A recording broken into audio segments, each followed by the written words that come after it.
यह दाई पागल है। उसने जिन बच्चों को जन्म दिया वे भी बहुत बदसूरत थे। पूरे चेहरे पर बिल्ली की तरह बाल उगाते हैं। उन सभी बच्चों का रूप अजीब था। कुछ लोग बंदर जैसे दिखते हैं, कुछ लोग पंख फैला लेते हैं। भले ही उसने अपनी माँ को त्याग दिया हो, वह अपने बच्चे को पूरी तरह से त्याग देगी। महिला ने खोलकर देखा तो अंदर सुअर की नाक वाला एक बच्चा था। अचानक हाथियों के पूरे झुंड में कोहराम मच गया। यूनान लोगों को छोड़कर किसी ने भी यह दृश्य कभी नहीं देखा था। उसी समय एक अजीब सी बीमारी पनपने लगी। रोगी की छोटी उंगली लगातार हिलती रहती है। इस बीमारी का कोई इलाज नहीं है। यहाँ तक कि मरीज के परिजन भी इससे खौफ खाते हैं।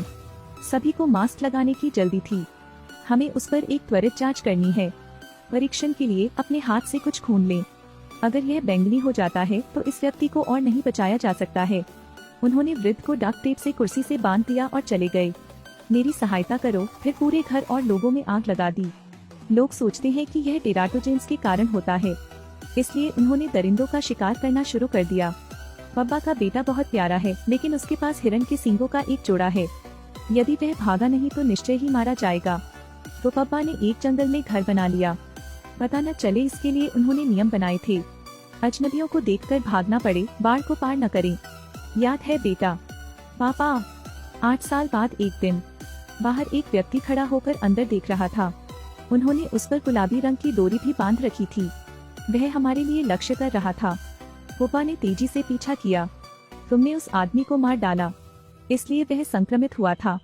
अपनी मृत्यु से पहले पब्बा ने गस को एक तस्वीर दी। तभी गस की समझ में आया, तुम्हारी माँ हिरन नहीं है, वह बहुत सुंदर है। पापा। बेचारा गस अकेले ही अपने पिता के मामलों की देखभाल करता था। वह हर दिन केवल खुद से ही बात कर पाता था। अकेलेपन ने गस को और अधिक उदास कर दिया। उसने घास जला दी। पिताजी का बनाया खिलौना कुत्ता भी आग में झोंक दिया गया। शिकारी का ध्यान आकर्षित करते हुए धुआं और आग भड़क उठी। शिकारी ने धुएं के स्तंभ का पीछा गस तक किया। उसने गस को ऊपर उठाया, उसे एक खजाने की तरह पालना। क्या हिरन के सिर वाला आदमी बात कर सकता है? बेचने से आपको निश्चित रूप से धन लाभ होगा। जैसे ही उन्होंने बोलना समाप्त किया, गोलियों की तड़तड़ाहट सुनाई दी। शिकारी गिर गया। घुस डर गया और घर में बेसमेंट में छिपने के लिए भाग गया। उसने देखा कि एक हट्टा कट्टा आदमी दरवाजे की दरार से अंदर आ रहा है। यह काला आदमी टॉमी है। टॉमी एक यात्री है और उसे पशु लोगों में कोई दिलचस्पी नहीं है। वह नल को ठीक करता है और गस को आग जलाते समय सावधान रहने की याद दिलाता है। टॉमी को जाते देख गस की आंखें लाल हो गईं।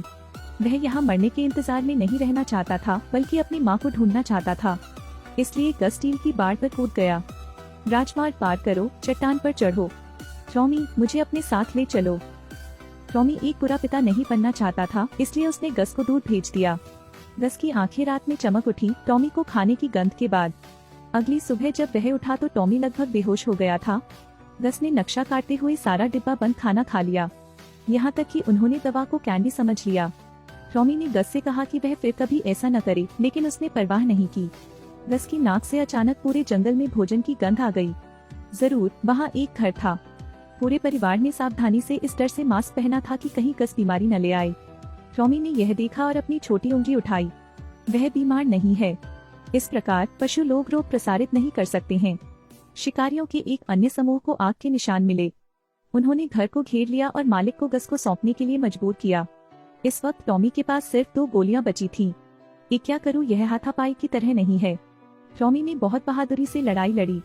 1 नाम, 2 नाम, एक एक कर उनकी हार हुई। इसी बीच एक अन्य युवक ने पिछले दरवाजे का चक्कर लगा लिया था। उसने गस पर बंदूक तान दी। इसी क्षण एक चमत्कार हुआ। गस के पीछे एक हिरन दिखाई दिया। टॉमी ने उस पर छींटाकशी करने का अवसर लिया।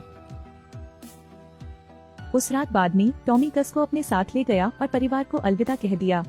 केबल कार पर 2 लोग एक साथ पहाड़ से नीचे। टॉमी को इसकी उम्मीद नहीं थी। नकाबपोश उनके निशाने पर थे। वे सभी युवा हैं। प्रतिदिन वे खेलों के माध्यम से अपनी शारीरिक शक्ति का प्रशिक्षण लेते हैं।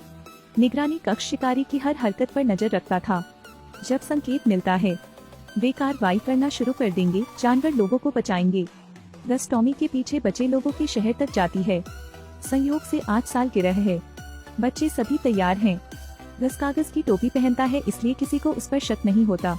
2 लोग रणनीति पर चर्चा करते हैं। टॉमी को इलाज खोजने में मदद करने के लिए गस सूंघेगी। और टॉमी अपनी माँ को खोजने के लिए दक्षिण जाने के लिए गस के लिए एक टिकट खरीदने जाएगा। इस बॉक्स में इस समय वे खोजे गए। टॉमी ने तुरंत समस्या का समाधान किया। वह थोड़ी देर सोना चाहता है। क्या आपको लगता है कि वे सफल हुए? नहीं। जहाज के रवाना होने से पहले शिकार समूह द्वारा उन्हें फिर से खोजा गया। दोनों को बांधकर घोड़ों से घसीटा गया। अचानक एक तीर चला। शिकारी हार में हार गए। नकाबपोशों के समूह ने उन्हें बचाया। आज की फिल्म समाप्त होती है। अगर आपको फिल्म अच्छी लगे तो लाइक दबाएं। अगले वीडियो में मिलते हैं।